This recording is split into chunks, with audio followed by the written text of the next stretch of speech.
Morning guys, Mark Ferrasci with Pro Tip Dog Training and Buddy. My jumbled mess films that I'm sending here.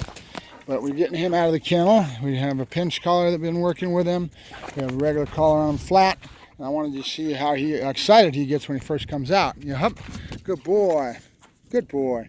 And then this is going to be a little bit of a jumbled mess because I'm trying to film and talk at the same time, put a collar on him, all that good stuff. So you guys are going to go dark for a second here.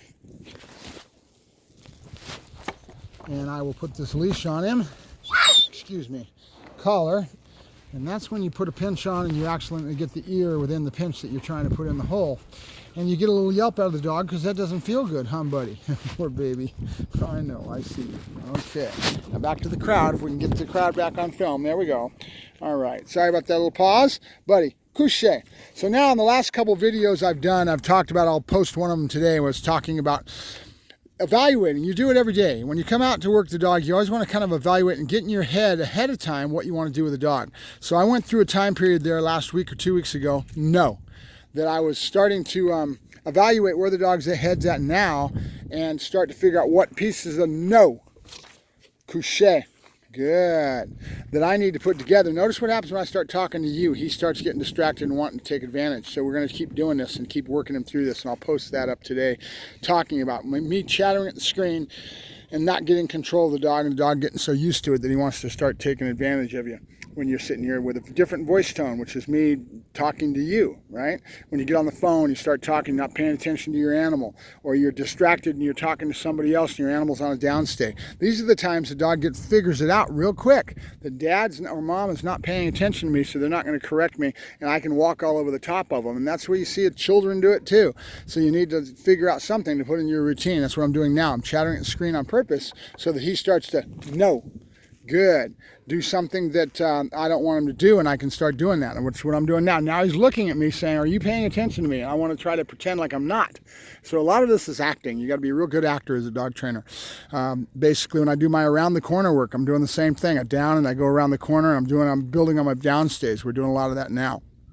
All right, so back to my original thought that I came into the video with, talking about assessing and evaluating where the dog's at and then figuring out what you're going to do. So what I did with Buddy is I said, okay, we've got a basic heel. He understands what the OPA command is that he's supposed to raise his head. I've got all these little cues, basically the food in his face, my hand right there. Those are all cues that you build in. The dog's used to seeing my body language, and my hand goes up, goes right in front of his nose, and there he is climbing out after that hand, going after the food. We've got a posture that we can start building from that, okay? And each one of these things are little pieces of a puzzle, each little behavior. The trick is, I've got a client that's a great example of this right now, that ends up not being able to see the full picture, and what they do is they don't break things down small enough, and they want to try to get the dog to do the full behavior. Some of these behaviors are actually chain behaviors. No, couché. Good. They're actually chain behaviors where the dog will have 2 or 3 things that they need to do to complete one full behavior. Okay, so you have to understand that, and understand that you need to break it down even into smaller little bits. So that's what I did. I evaluated where Buddy was at, and I decided that what he needs is to learn to keep working on his backing up, which is what I've been doing on the fence line. We always use a fence line or a building. We'll go over that one of these days on how I teach a dog to back up. Nope. And then from there, I also need the dog to stay at my side and start doing left-hand turns and being aware that a backup is coming, and start trying to convey the thought to him that I want him to back up. And remember, he doesn't have the behavior wired yet. He doesn't have the backup behavior yet. He's not tracking the left leg. So there's what we need to do. We can teach him to back up, but we also want to accent even more farther than that.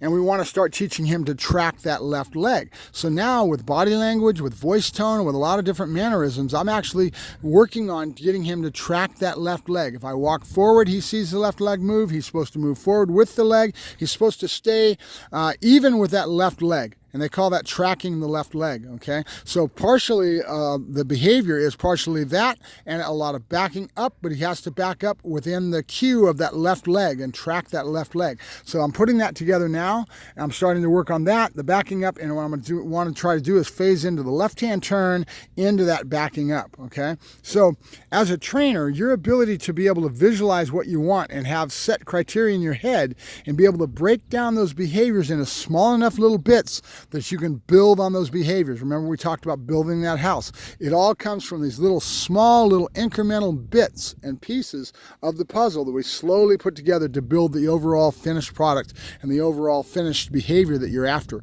Okay, so I just wanted to kind of accent that today. I won't be able to get too much good film on this with me holding the camera in my hand and trying to talk to you, but I'm taking the advantage of this right now on purpose because Buddy wants to get distracted and he gets bored and he doesn't want to stay there that long. So I'm doing this chattering on purpose so he thinks I'm not paying attention to him so I can correct him.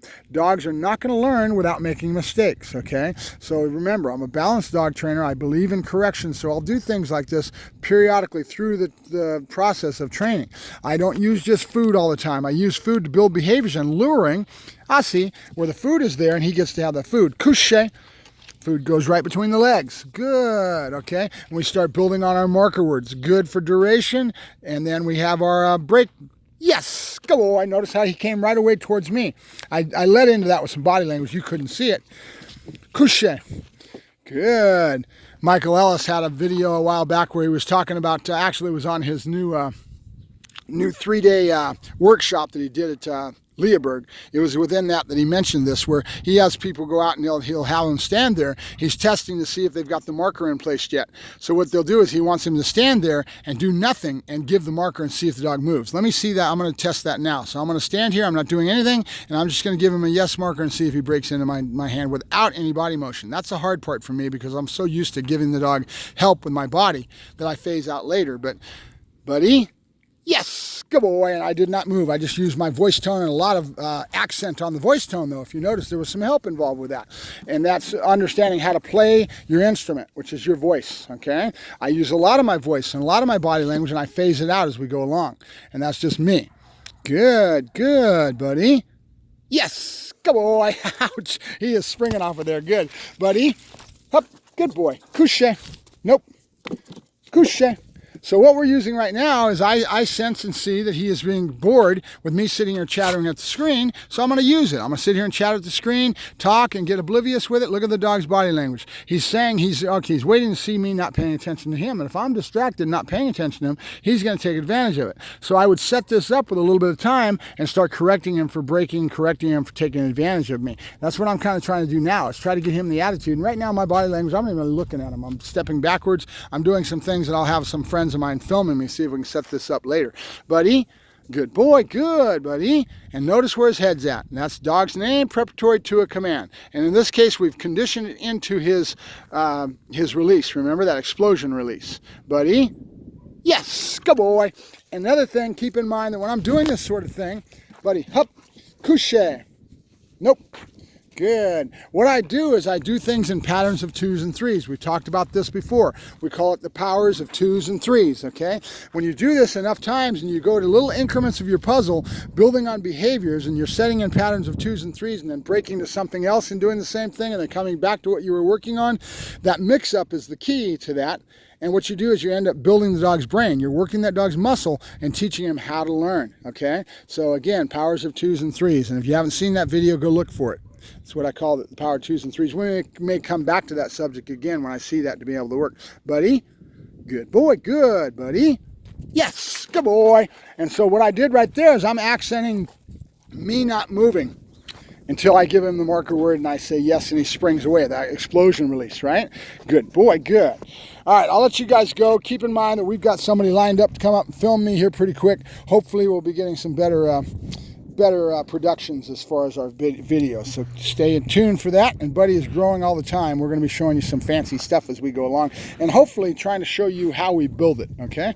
Buddy, I see. Couche.